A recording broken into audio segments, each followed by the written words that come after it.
Now, admittedly, this look at Microsoft certification is probably a bit facetious since you're already on the path to the MCSA, but it's worthwhile just to spend a second or two talking about Microsoft certification, talking about the MCSA and its relation to everything else that is Microsoft's certification program. I just want to introduce the fact that this 70-411 exam is the second of three different exams that make up the MCSA for Windows Server 2012.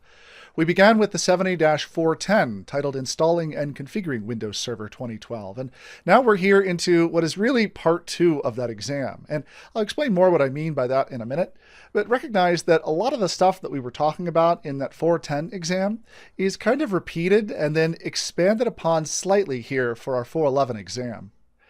Once we complete with that, well, then we have the last one here, which is the 70-412 exam, the capstone, as it were, for the MCSA. That final exam explores configuring advanced Windows Server 2012 services. And although the title technically says 2012, it actually these days includes R2 content as well. Once you complete with this exam, and once you complete with this course here on 411, well, come back here to Pluralsight, where we've got another learning path on the 70-412. Now, the MCSA is really only the first step. Once you complete the MCSA, well, you have your choice of a variety of different MCSE exams you could also take.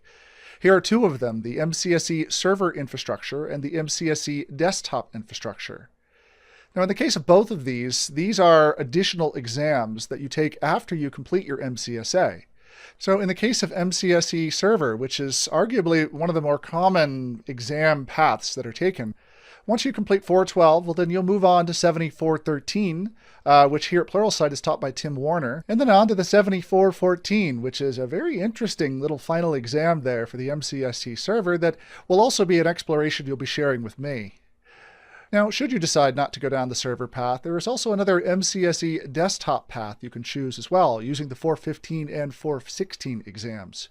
These two exams and their content deal more with the automated administration of your desktop environment, more so than your server environment. Now, that's not to say that there aren't some server components to the desktop infrastructure exams. There absolutely are.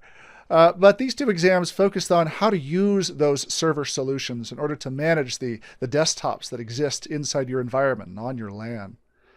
Now, in contrast with previous generations of the MCSE, and at one point what was called the MCITP, is the different flavors of MCSEs that exist. Back in the earliest generation of the MCSE, there was essentially one MCSE, and which electives you chose determined which path you took in order to get to that singular MCSE. Microsoft since then got a lot of input from the various hiring managers around the world who suggested that a singular MCSE without some sort of flavor associated with it made it very difficult for people to try to figure out exactly what a person was skilled in.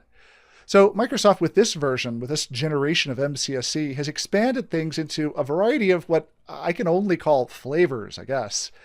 These flavors are broken down into things like private cloud and data platform, business intelligence, messaging, communication, SharePoint, as well as a variety of other ones as well. There's even an enterprise desktops and apps MCSE that released very recently.